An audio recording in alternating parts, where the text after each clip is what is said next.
अपने समान चिन्ह धारण करने वाले अज्ञानी पौंड्रक से कहा, हमारे कुल की ओर से तुम्हारे कुल को अर्घ्य देना कदापि उचित नहीं है और यादवों का संहार करके अपने परम धाम को जाऊंगा। मेरे त्याग देने पर समुद्र इस द्वारकापुरी को डुबो देगा और उनके मुंह से एक विशाल नाग निकल रहा है। श्री हरि जिस दिन इस पृथ्वी को छोड़कर अपने धाम को पधारे, उसी दिन यह मलिन काय कलयुग भूतल पर प्रकट हुआ। वहाँ भगवान श्री कृष्ण नित्य विराजमान रहते हैं। जो बड़े बड़े बलवान राजाओं को परास्त किया है वह श्री कृष्ण का ही बल था। मुनि जो महान होकर भी साधारण मनुष्यों की भांति हमसे हंस हंस कर बातें किया करते थे, उन्हीं के बिना आज हम तिनकों के पुतलों की भांति सारहीन हो गए हैं। ओम नमो भगवते वासुदेवाय।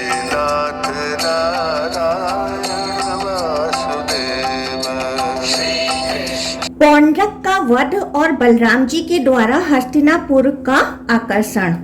मुनियों ने कहा, भगवान श्री कृष्ण ने मानव शरीर धारण करके बहुत बड़ा पराक्रम किया, जो उन्होंने लीला पूर्वक ही इंद्र, महादेव जी तथा संपूर्ण देवताओं को जीत लिया।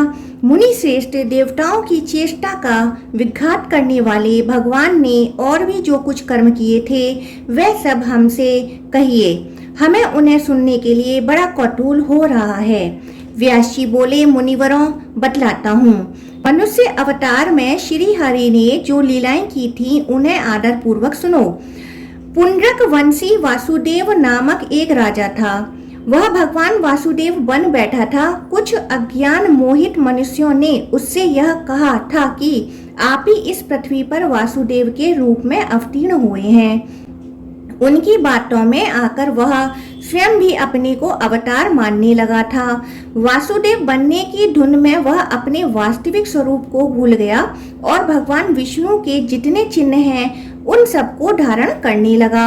इतना ही नहीं, उसने भगवान श्री कृष्ण के पास अपना दूत भी भेजा और उसके मुख से कहलाया, ओ मूढ़, तूने जो चक्र आदि मेरे चिन्ह और मेरा वासुदेव नाम धारण किया है वह सब शीघ्र ही त्याग दे और अपने जीवन की रक्षा के लिए मेरी शरण में आ जा। यह सुनकर भगवान श्री कृष्ण हंस पड़े और दूत से बोले, तुम जाकर राजा पौंड्रक से मेरी यह बात कहना। राजन, मैंने तुम्हारे वचनों का तात्पर्य भली भांति समझ लिया है। अब तुम्हें जो कुछ करना हो वह करो।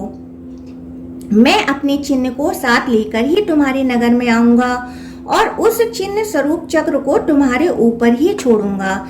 इसमें तनिक भी संदेह नहीं है। तुमने जो आज्ञा पूर्वक आने का संदेश दिया है उसका मैं अविलंब पालन करूंगा। कल सवेरे ही तुम्हारी पुरी में पहुंच जाऊंगा। तुम्हारे वहां आकर मैं वह कार्य करूंगा जिससे फिर तुमसे कोई भय नहीं रह जाएगा। श्री कृष्ण के यूं कहने पर दूत चला गया। तब भगवान ने गरुड़ का स्मरण किया। गरुड़ तुरंत आ पहुँचे। भगवान उनकी पीठ पर सवार हुए और पौंड्रक के नगर में गए। श्री कृष्ण के आक्रमण की बात सुनकर काशीराज अपनी समस्त सेनाओं के साथ पौंड्रक की सहायता में आ गया। तब अपनी और काशीराज की विशाल सेना लेकर पौंड्रक वासुदेव श्री कृष्ण का सामना करने के लिए गया। भगवान ने दूर से ही देख पौंड्रक एक विशाल रथ पर बैठा है। उसने अपने हाथों में कृत्रिम शंख, चक्र और गदा ले रखे हैं। एक हाथ में कमल भी है। गले में वनमाला के स्थान पर एक बहुत बड़ा हार लटक रहा है। सांग धनुष की तरह का एक धनुष भी है। रथ पर गरुड़ चिन्ह से अंकित एक ध्वजा फहरा रही है और उसकी छाती में श्रीवत्स का कृत्रिम चिन्ह भी बना हुआ है। उसने मस्तक पर किरीट, कानों में कुंडल और शरीर पर पीतांबर धारण कर रखा है। उसे देखकर भगवान श्री कृष्ण गंभीर भाव से हंसे और उसकी सेना के साथ युद्ध करने लगे।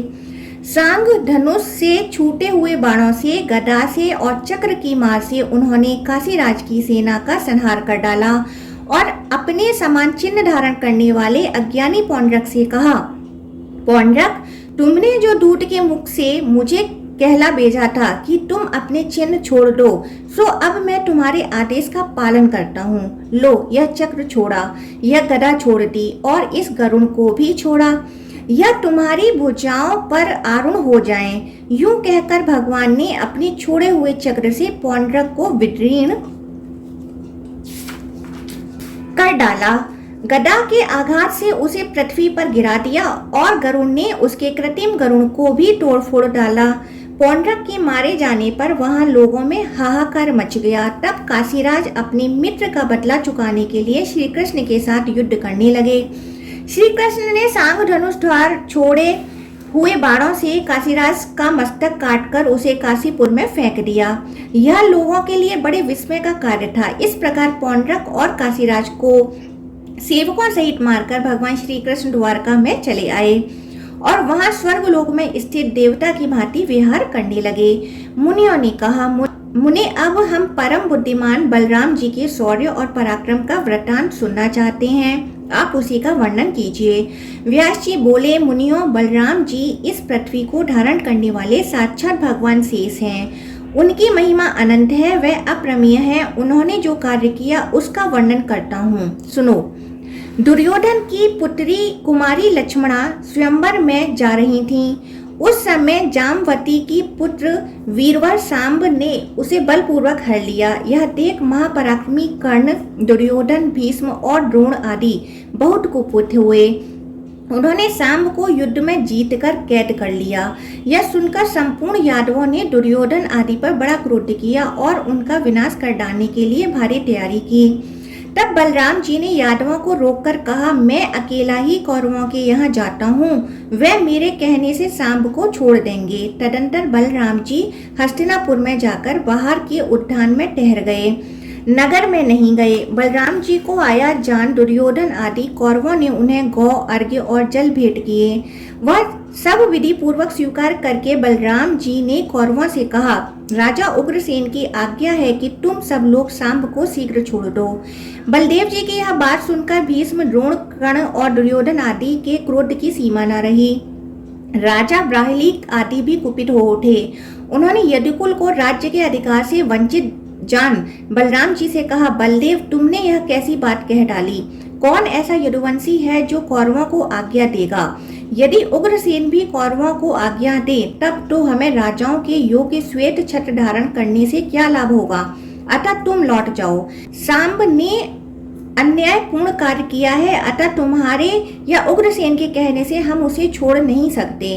हम लोग यदुवंशियों के माननीय हैं। कुकुर और अंधक वंशों के लोग सदा हमको प्रणाम किया करते थे। अब वे ऐसा नहीं करते तो न सही, किंतु स्वामी को सेवक की ओर से यह आज्ञा देने की बात कैसी? हमने तुम लोगों को अपने समान आसन और भोजन देकर जो सम्मानित किया, उससे तुम्हारा अहंकार बहुत बढ़ गया है। इसमें तुम्हारा क्या दोष है? हमने ही प्रेमवश नीति नहीं देखी। बलराम, हमने तुम्हारे लिए जो यह अर्घ्य निवेदित किया है, इसमें केवल प्रेम ही कारण है। हमारे कुल की ओर से तुम्हारे कुल को अर्घ्य देना कदापि उचित नहीं है। यूं कहकर कौरव चुप हो गए। उन्होंने श्री कृष्ण के पुत्र को बंधन से मुक्त नहीं किया। इस विषय में उन सब ने एक राय कर ली थी। वे सबके सब बलराम जी को वहीं छोड़ हस्तिनापुर में चले गए।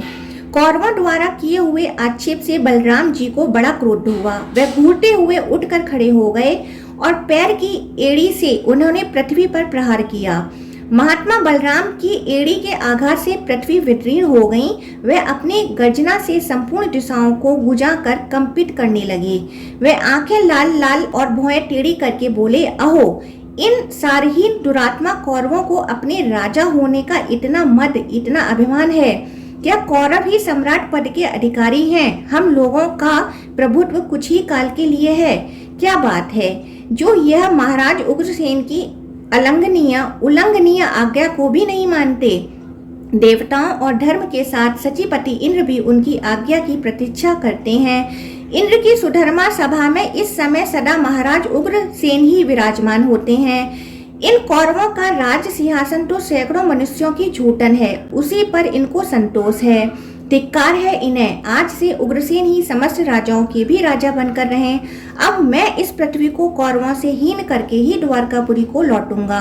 कर्ण, दुर्योधन, द्रोण, भीष्म, ब्राह्लिक, दुशासन, भूरी, भूरिश्रवा, सोमदत्त, सल तथा अन्य कौरवों को उनके हाथी, घोड़े और रथों के सहित मार डालूंगा और वीरवर शांब को उनकी पत्नी के साथ द्वारकापुरी में ले जाकर उग्रसेन आदि बंधु बांधवों का दर्शन करूंगा। अथवा देवराज इंद्र की प्रेरणा से हमें शीघ्र ही पृथ्वी का भार उतारना है, इसलिए समस्त कौरवों के साथ उनके हस्तिनापुर नगर को अभी गंगा में डाल देता हूँ। यूं कहकर क्रोध से लाल आंखें किए बलभद्र जी ने अपनी हल का मुख नीचे की ओर किया और चार दीवारी की जड़ में धंसाकर खींचा। इससे संपूर्ण हस्तिनापुर सहसा डगमगाता सा जान पड़ा। यह देख समस्त कौरव व्याकुल चित्त होकर हाहाकार करने लगे और बलराम जी के पास आकर बोले, महाबाहु राम, बलराम, क्षमा कीजिए, क्षमा कीजिए। मूसला युद्ध अपना क्रोध शांत कीजिए और हम पर प्रसन्न होइए। बलराम, ये पत्नी सहित सांब आपकी सेवा में समर्पित है। हम आपका प्रभाव नहीं जानते, इसी में हम लोगों के द्वारा आपका अपराध हुआ है। अब कृपया उसे क्षमा करें। यूं कहकर कौरवों ने पत्नी सहित सांब को बलभद्र जी के सामने उपस्थित कर दिया। भीष्म, द्रोण और कृपाचार्य आदि बलराम जी को प्रणाम करके प्रिय वचन कहने लगे। तब बलवानों में श्रेष्ठ बलराम ने कहा, अच्छा, मैंने क्षमा कर दिया। इस समय भी हस्तिनापुर गंगा की ओर कुछ झुका सा दिखाई देता है। यह बलवान और सूरवीर बलराम का ही प्रभाव है। तदंतर कौरवों ने बलराम जी के सहित सांब का पूजन करके बहुत से दहेज और नववधु के साथ उन्हें द्वारकापुरी भेज दिया। द्विविद का वध, यदुकुल का संहार, अर्जुन का पराभव और पांडवों का महाप्रस्थान। व्यास जी कहते हैं, मुनियों, बलशाली भगवान बलराम जी ने जो और पराक्रम किया था वह भी सुनो। द्विविद नाम से प्रसिद्ध एक महापराक्रमी वानर था जो देवद्रोही दैत्यपति नरकासुर का मित्र था।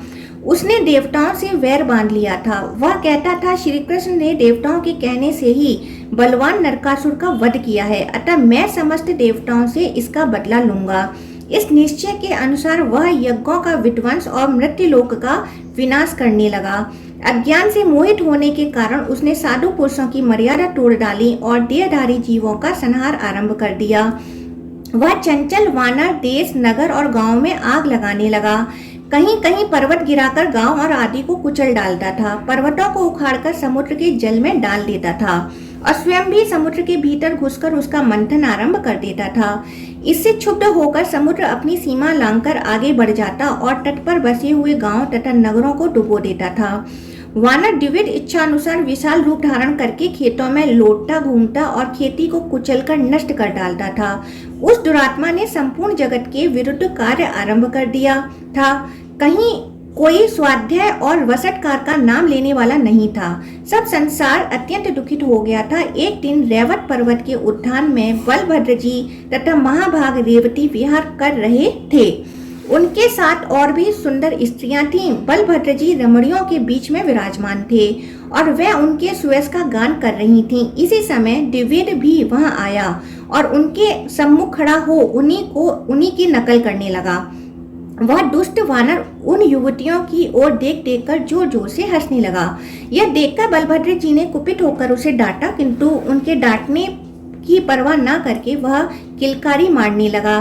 तब बलराम जी ने उठकर बड़े रोष के साथ मूसल हाथ में लिया। उधर वानर ने भी एक भयंकर शिलाखंड उठा लिया और उसे बलभद्र जी पर चलाया, किंतु उन्होंने मूसल से मारकर उस शिला के सहस्त्रों टुकड़े कर दिए।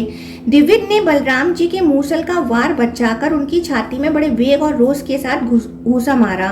यह देख बलराम जी ने भी क्रोध में भरकर मुक्के से उसके मस्तक पर प्रहार किया।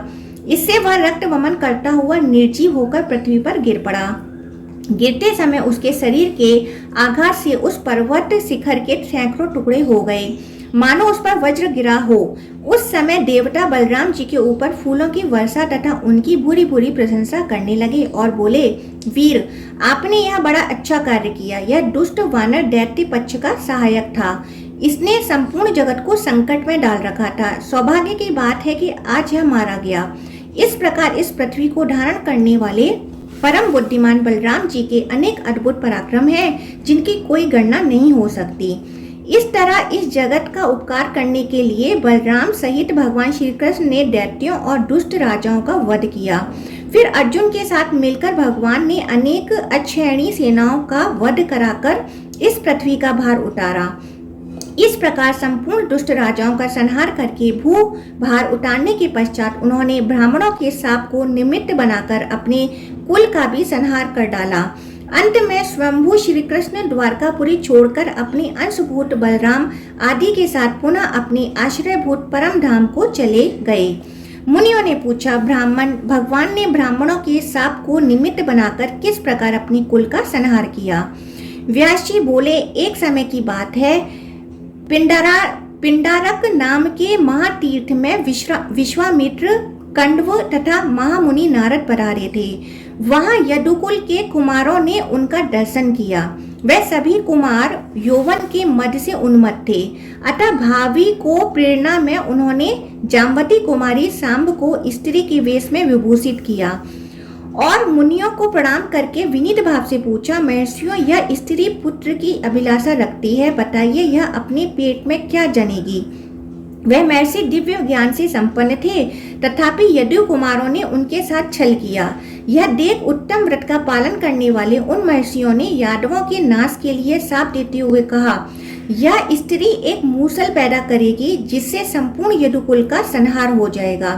उनके यूं कहने पर यदु कुमारों ने पुरी में आकर राजा उग्रसेन को सब हाल कह सुनाया। सांब के पेट से मूसल पैदा हुआ। उग्रसेन ने उस मूसल के लोहे को कुटवाकर चूर्ण बना दिया और उसे समुद्र में फेंक दिया। वह चूर्ण एरका नाम की घास के रूप में उत्पन्न हो गया। मूसल का जो लोहा था उसे चूर्ण कर देने पर भी उसका एक टुकड़ा बचा रह गया। उसे यादवगण किसी प्रकार भी चूर्ण न कर सके। उसकी आकृति तोमर के समान थी। वह टुकड़ा भी समुद्र में फेंक दिया गया, किंतु उसे एक मत्स्य ने निगल लिया। उस मत्स्य को मच्छरों ने जाल बिछाकर पकड़ लिया। जब उसका पेट चीरा गया तब वह लोहा निकाला और उसे जरा नामक व्याध ने ले लिया। भगवान श्री कृष्ण इन सभी बातों को अच्छी तरह जानते थे, तो भी उन्होंने विधाता के विधान को बदलना नहीं चाहा। इसी बीच में देवताओं ने भगवान श्री कृष्ण के पास अपना दूत भेजा। उसने एकांत में भगवान को प्रणाम करके कहा, भगवान, वसु, अश्विनी कुमार, मरुद्गण, आदित्य, रुद्र तथा साध्य आदि देवताओं के साथ इंद्र ने मुझे दूत बनाकर भेजा है। प्रभु, देवगण आपसे जो निवेदन करना चाहते हैं वह इस प्रकार है, सुनिए। देवताओं की प्रार्थना करने पर आपने जो इस पृथ्वी का भार उतारने के लिए अवतार लिया था उसे आज 100 वर्ष से अधिक हो गए। दुराचारी दैत्य मारे गए, पृथ्वी का भार उतर गया।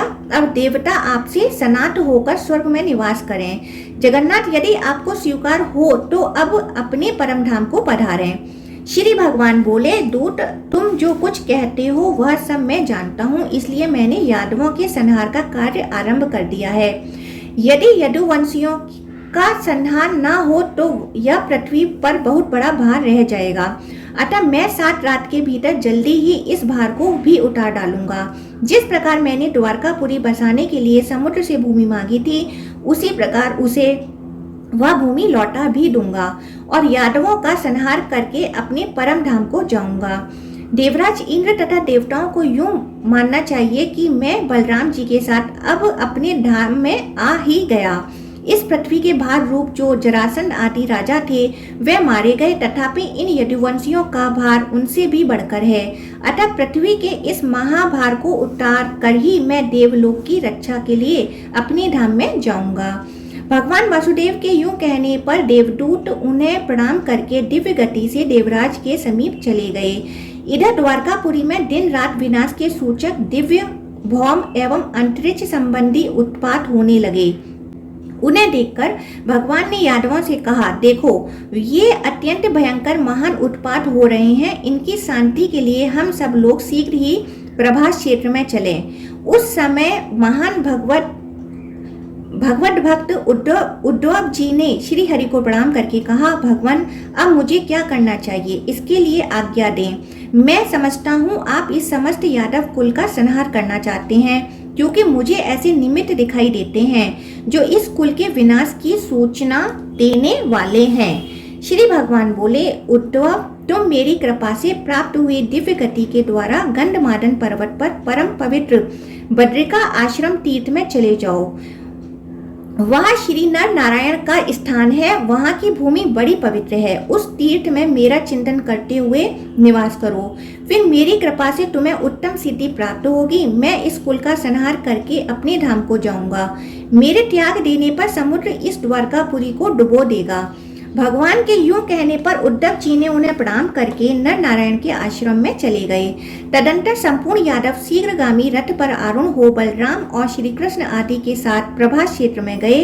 वहां पहुंचकर कुकुर और अंडक वंश के सब लोगों ने प्रसन्नता पूर्वक मदिरा पान किया। पीते समय उनमें परस्पर संघर्ष हो गया, जिससे विनाश करने वाली कलह अग्नि प्रज्वलित हो उठी। देव के अधीन होकर उन्होंने एक दूसरे को शस्त्रों से मारना आरंभ किया। जब शस्त्र समाप्त हो गए तब पास ही जमी हुई एरका नाम की घास सबने उखाड़ ली। उनके हाथ में आने पर वह एरका वज्र की भांति दिखाई देने लगी। उसके द्वारा वे एक दूसरे पर भयंकर प्रहार करने लगे। प्रद्युम्न, सांब, कृतवर्मा, सात्विक, अनिरुद्ध, पृथु, विप्रथु, चारुवर्मा, सुचारु तथा अक्रूर आदि सभी यदुवंशी एरका रूप वज्र से एक दूसरे को मारने लगे। श्री हरि ने यादवों को ऐसा करने से रोका, किंतु वे उन्हें अपनी विपक्षी का सहायक मानने लगे और उनकी अवहेलना करके परस्पर प्रहार करते ही रहे। इससे भगवान श्री कृष्ण को भी क्रोध हो आया, अतः उन्होंने भी उनका वध करने के लिए मुट्ठी भर एरका उखाड़ ली। हाथ में आते ही वह एरका लोहे का मूसल बन गई। उस मूसल से भगवान ने सहसा समस्त यादवों का संहार कर डाला तथा अन्य यादव आपस में ही लड़कर नष्ट हो गए। तदंतर भगवान श्री कृष्ण का चैत्र नामक रथ दारुक के देखते देखते समुद्र के मध्यवर्ती मार्ग द्वारा शीघ्र ही चला गया। उसमें जुटे हुए घोड़े उस रथ को लेकर उड़ गए। फिर शंख, चक्र, गदा, सांगधनुष, दोनों अक्षय, टूणीर और खड़ग, ये सभी अस्त्र शस्त्र भगवान की परिक्रमा करके सूर्य के मार्ग से चले गए। क्षण भर में वहां संपूर्ण यदुवंशियों का संहार हो गया। केवल महाबाहु श्री कृष्ण और दारुक रह गए। उन दोनों ने घूमते हुए आगे जाकर देखा, बलराम जी एक वृक्ष के नीचे आसन लगाकर बैठे हैं और उनके मुंह से एक विशाल नाग निकल रहा है। वह महाकाय सर्प उनके मुख से निकलकर सिद्धों और नागों से पूजित हो समुद्र की ओर चला गया। समुद्र ने सामने आकर उसे अर्घ दिया। तत्पश्चात वह श्रेष्ठ नागों से पूजित हो समुद्र के जल में प्रवेश कर गया। इस प्रकार बलराम जी का प्रयाण देखकर श्री कृष्ण ने दारुक से कहा, तुम द्वारका में जाकर यह सब वृतांत वसुदेव जी तथा राजा उग्रसेन से कहो। बलराम जी चले गए। यदुवंशियों का संहार हो गया और मैं भी योगस्थ होकर परम धाम को चला जाऊंगा। ये सब बातें बताकर द्वारकावासी मनुष्यों और उग्रसेन से यह भी कहना कि अब इस संपूर्ण द्वारकापुरी को समुद्र डुबो देगा, अतः आप लोग यहाँ से जाने के लिए रथों को सुसज्जित करके अर्जुन के आगमन की प्रतीक्षा करें। जब अर्जुन द्वारका से निकले तब कोई भी वहां न रहे, सब लोग अर्जुन के साथ ही चले जाएं। दारुक, तुम कुंती नंदन अर्जुन से भी जाकर मेरी यह बात कहो। द्वारका में जो मेरी स्त्रियां हैं उनकी वे यथाशक्ति रक्षा करेंगे। यह कहकर अर्जुन को साथ ले तुम द्वारका में आना और सबको बाहर निकाल ले जाना। अब यदुकुल में अनिरुद्ध कुमार वज्रनाभ राजा होंगे। यह सुनकर दारुक ने भगवान श्री कृष्ण को बारंबार प्रणाम किया और अनेक बार उनकी परिक्रमा करके वह उनके कथा अनुसार वहां से चले गए। उसने जाकर भगवान की आज्ञा के अनुसार सब कार्य किया। वह अर्जुन को द्वारका में बुला ले आए और मां बुद्धिमान वज्र को यदुवंशियों का राजा बनाया। उधर भगवान श्री कृष्ण ने वासुदेव स्वरूप पर ब्रह्मा को अपनी आत्मा में आरोपित करके संपूर्ण भूतों में उनके व्याप्त होने की धारणा की और योगा युक्त होकर अपने एक पैर को दूसरे पैर के घुटने पर रखकर बैठे। वे ब्राह्मण दुर्वासा के वचन का मान रखना चाहते थे। उसी समय जरा नाम का व्याध उस ओर आ निकला। उसने मूसल के बचे हुए लोहखंड का बाण बनाकर उसे धारण कर रखा था। भगवान का चरण उसे मृग के आकार का दिखाई दिया। उसे देखकर वह खड़ा हो गया और उसी तोमर से उसने भगवान के पैर को बींध डाला। जब वह उनके समीप गया तब वह उसे 4 भुजाधारी मनुष्य के रूप में दृष्टिगोचर हुए। भगवान को देखते ही वह उनके चरणों में पड़ गया और बारंबार कहने लगा, प्रभु प्रसन्न होइए, मैंने अनजाने में हरण के धोखे से यह अपराध किया है, अतः क्षमा कीजिए। तब भगवान ने उससे कहा, व्याध तुझे तनिक भी भय नहीं है, तू मेरे प्रसाद से इंद्रलोक में चला जा। भगवान के इतना कहते ही वहां विमान आ पहुंचा और वह व्याध उस पर बैठकर भगवान की कृपा से स्वर्गलोक को चला गया। उसके चले जाने पर भगवान श्री कृष्ण ने त्रिविध गति को पार करके अपनी आत्मा को अव्यय, अचिंत्य, अमल, अजन्मा, अजर, अविनाशी, अप्रमेय, अखिलात्मा एवं ब्रह्माभूत अपने ही वासुदेव स्वरूप में लीन कर लिया। तत्पश्चात अर्जुन ने संपूर्ण यादवों का विधि पूर्वक प्रेत कर्म और वैदिक संस्कार किया। फिर वज्र आदि सब लोगों को साथ ले वे द्वारका से बाहर निकले। श्री कृष्ण की हजारों पत्नियां भी साथ ही थीं। उन सबकी रक्षा करते हुए कुंती नंदन अर्जुन धीरे धीरे चले। भगवान श्री कृष्ण ने मृत्युलोक में जो सुधर्मा सभा मंगवाई थी वह और परिजात वृक्ष दोनों ही पुनः स्वर्ग को चले गए। श्री हरि जिस दिन इस पृथ्वी को छोड़कर अपने धाम को पधारे उसी दिन यह मलिन काय कलयुग भूतल पर प्रकट हुआ। समुद्र ने मनुष्यों से सूनी द्वारका को डुबो दिया। केवल भगवान श्री कृष्ण का मंदिर वह अब भी नहीं डुबाता। वहाँ भगवान श्री कृष्ण नित्य विराजमान रहते हैं। वह परम पवित्र भगवत धाम संपूर्ण पातकों का नाश करने वाला है। भगवान श्री कृष्ण की लीलाओं से युक्त उस पवित्र स्थान का दर्शन करने से मनुष्य सब पापों से मुक्त हो जाता है। अर्जुन द्वारका वासियों को साथ ले प्रचुर धन धान्य से संपन्न पंचनद पंजाब देश में जा पहुँचे। वहाँ उन्होंने सब लोगों के साथ एक स्थान पर पड़ाव डाला। वहाँ बहुत से लुटेरे रहते थे। उन्होंने देखा एकमात्र धनुर्धर अर्जुन ही बहुत सी अनाथ स्त्रियों को साथ लिए जाता है। तब उनके मन में लोभ उत्पन्न हुआ। लोभ से उनकी विचार शक्ति नष्ट हो गई। अतः वे अत्यंत दुर्मद पापचारी आभीर एकत्रित होकर आपस में सलाह करने लगे, भाइयों, यह अर्जुन अकेला हम सब लोगों की अवहेलना करके इन अनाथ स्त्रियों को लिए जाता है। इसके हाथ में केवल धनुष है, इसी के बल पर यह हमें कुछ नहीं समझता। यह हमारे लिए धिक्कार की बात है। तुम सब लोग बल लगाओ। ऐसा निश्चय करके लाठी और ढेले चलाने वाले डाकू हजारों की संख्या में उन स्त्रियों पर टूट पड़े। यह देख कुंती नंदन अर्जुन ने उनका उपहास सा करते हुए कहा, ओ पापियों, यदि तुम्हारी मरने की इच्छा न हो तो लौट जाओ। आभीरों पर उनकी धमकी का कुछ भी असर न हुआ। उन्होंने अर्जुन के वचनों की अवहेलना करके सारा धन लूट लिया। तब अर्जुन ने अपने दिव्य गांडीव धनुष को चढ़ाना आरंभ किया, किंतु बलवान होने पर भी वह उसे चढ़ा ना सके। बड़ी कठिनाई से किसी तरह उन्होंने धनुष पर प्रतिज्ञा चढ़ाई भी तो वह पुनः ढीली हो गई तथा उनके बहुत स्मरण करने पर भी उन्हें किसी अस्त्र शस्त्र की याद न आई। उन्होंने डाकुओं पर बाण चलाए किंतु वे बाण उन्हें घायल न कर सके। अग्निदेव के दिए हुए अक्षय बाण उन ग्वालों के साथ युद्ध करने में नष्ट हो गए। अर्जुन की शक्ति भी क्षीण हो गई। उस समय अर्जुन के मन में यह निश्चय हुआ कि मैंने अपने बाण समूहों से जो बड़े बड़े बलवान राजाओं को परास्त किया है वह श्री कृष्ण का ही बल था। बाणों के नष्ट हो जाने पर अर्जुन ने धनुष की नोक से डाकुओं को मारना आरंभ किया, किंतु वे उनके इस प्रहार की हंसी उड़ाने लगे। वे म्लेच्छ लुटेरे अर्जुन को देखते देखते वृष्णि और अंडक वंश की सुंदरी स्त्रियों को लेकर चारों ओर चंपट हो गए। तब अर्जुन ने दुखी होकर कहा, हाय, यह बड़े कष्ट की बात हुई। अहो, भगवान श्री कृष्ण ने मुझे अकेला छोड़ दिया। यूं कहकर वे फूट फूट कर रोने लगे और रोते रोते ही बोले, हाय, यह वही धनुष है, वही बाण हैं, वही रथ और वही घोड़े हैं, किंतु आज सब एक साथ ही नष्ट हो गए। अहो, देव बड़ा प्रबल है। महात्मा श्री कृष्ण के बिना मुझे सामर्थ्य रहते हुए नीच पुरुषों से अपमानित होना पड़ा। वही मेरी भुजाएं, वही मुष्टि और वही मैं अर्जुन, किंतु उन पुण्य पुरुष श्री कृष्ण के बिना आज सब कुछ निस्वार हो गया। मेरा अर्जुन तत्व और भीमसेन का भीमत्व भगवान के ही कारण था, तभी तो आज उनके न रहने पर मुझे आभीरों ने जीत लिया, अन्यथा यह कैसे संभव था। इस प्रकार कहते हुए अर्जुन अपने श्रेष्ठ नगर इंद्रप्रस्थ में गए। वहां उन्होंने यादव कुमार वज्र को यदुवंशियों का राजा बनाया। तदंतर वह वन में आकर मुझसे मिले और मुझे विनय पूर्वक प्रणाम किया। अर्जुन को अपने चरणों की वंदना करते देख मैंने पूछा, पार्थ, तुम इस प्रकार अत्यंत उदास क्यों हो रहे हो?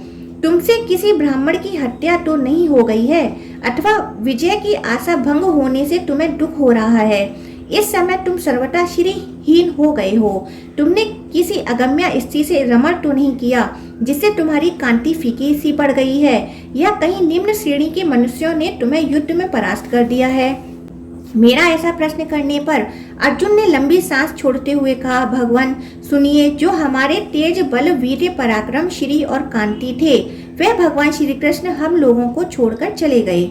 मुनि जो महान होकर भी साधारण मनुष्यों की भांति हमसे हंस हंस कर बातें किया करते थे, उन्हीं के बिना आज हम तिनकों के पुतलों की भांति सारहीन हो गए हैं। मेरे दिव्य अस्त्रों, दिव्य बाणों और गांडीव धनुष के जो मूर्तिमान सार थे, वे भगवान पुरुषोत्तम हमें छोड़कर चले गए। जिनकी कृपा दृष्टि से लक्ष्मी, विजय, सम्मति और उन्नति से कभी हमारा साथ नहीं छोड़ा, वे भगवान गोविंद हमें छोड़कर चले गए। जिनके प्रभाव रूपी अग्नि से भीष्म, द्रोण, कर्ण और दुर्योधन आदि वीर जलकर भस्म हो गए, उन भगवान श्री कृष्ण ने इस भूमंडल को त्याग दिया। तात चक्रपाणी गोविंद के विरह में केवल मैं ही नहीं, यह सारी पृथ्वी ही यौवन, श्री और कांति से हीन प्रतीत होती है। जिनके कृपा से भीष्म आदि वीर आग में पतंगों की भांति मेरे पास आकर भस्म हो गए, आज उन्हीं श्री कृष्ण के बिना मुझे ग्वालों ने हरा दिया। जिनके प्रभाव से मेरा गांडीव धनुष तीनों लोकों में विख्यात हो चुका था, उन्हीं श्री हरि के बिना उसे अभीरों ने डंडों से तिरस्कृत कर दिया। महामुनि, मेरे साथ कई हजार अनाथ स्त्रियां थीं और मैं उनकी रक्षा के लिए पूर्ण यत्न कर रहा था, तो भी डाकुओं ने केवल लाठी के बल पर उन्हें छीन लिया। पितामह, ऐसी अवस्था में मेरा श्रीहीन होना कोई आश्चर्य की बात नहीं है। आश्चर्य तो यह है कि मैं नीच पुरुषों द्वारा अपमान के पंख में साना जाकर भी निर्लज्ज पूर्वक जीवन धारण कर रहा हूँ। व्यास जी कहते हैं, द्विजवरों, पांडु नंदन महात्मा अर्जुन अत्यंत दुखी और दीन हो रहे थे। उनकी बात सुनकर मैंने कहा, पार्थ, तुम लज्जा ना करो, शोक में भी ना पड़ो। सोचो और समझो, संपूर्ण भूतों में काल की ऐसी ही गति है।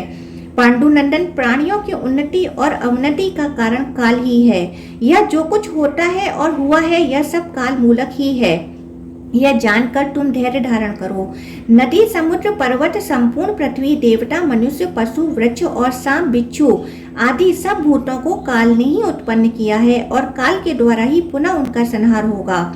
यह सारा प्रपंच काल स्वरूप ही है, यह जानकर शांत हो जाओ। धनंजय, तुमने श्री कृष्ण की जैसी महिमा बतलाई है, वह वैसी ही है। उन्होंने पृथ्वी का भार उतारने के लिए ही यह अवतार लिया था। जब पृथ्वी पर भार अधिक हो गया और वह दबने लगी, तब वह देवताओं के पास गई थी। उसी के लिए इच्छा अनुसार रूप धारण करने वाले श्री हरि ने अवतार ग्रहण किया था। वह कार्य पूरा हो गया, संपूर्ण दुष्ट राजा मारे गए तथा वृष्णि और अंडक वंश का भी संहार हो गया। अब इस भूतल पर भगवान के करने योग्य कोई कार्य शेष नहीं रह गया था, अतः अवतार कार्य पूरा करके वह इच्छा अनुसार अपने धाम को चले गए हैं।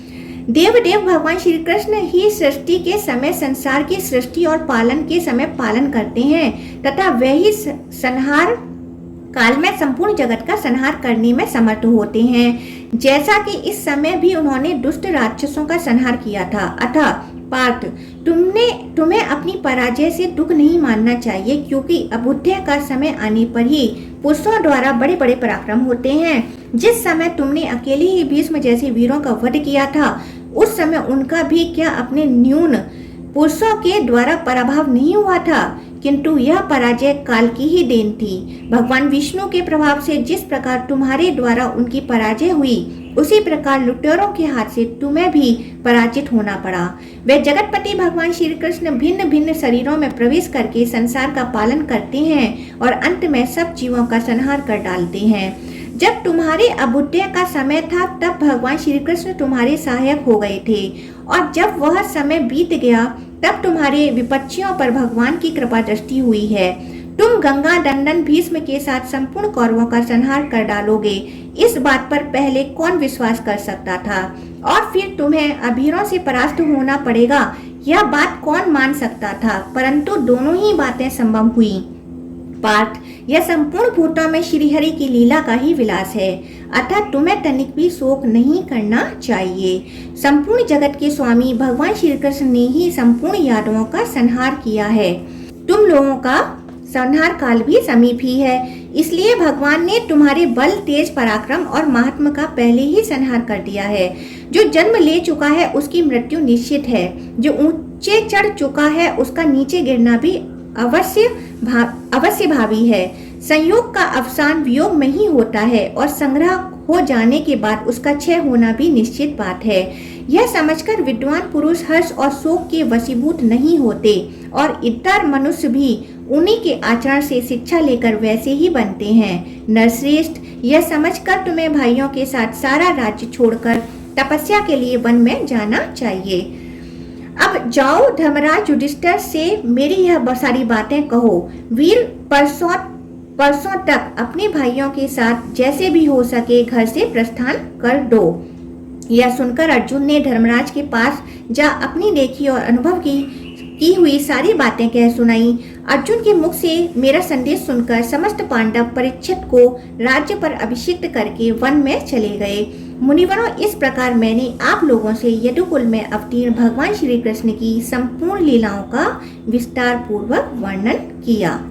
ओम नमो भगवते वासुदेवाय।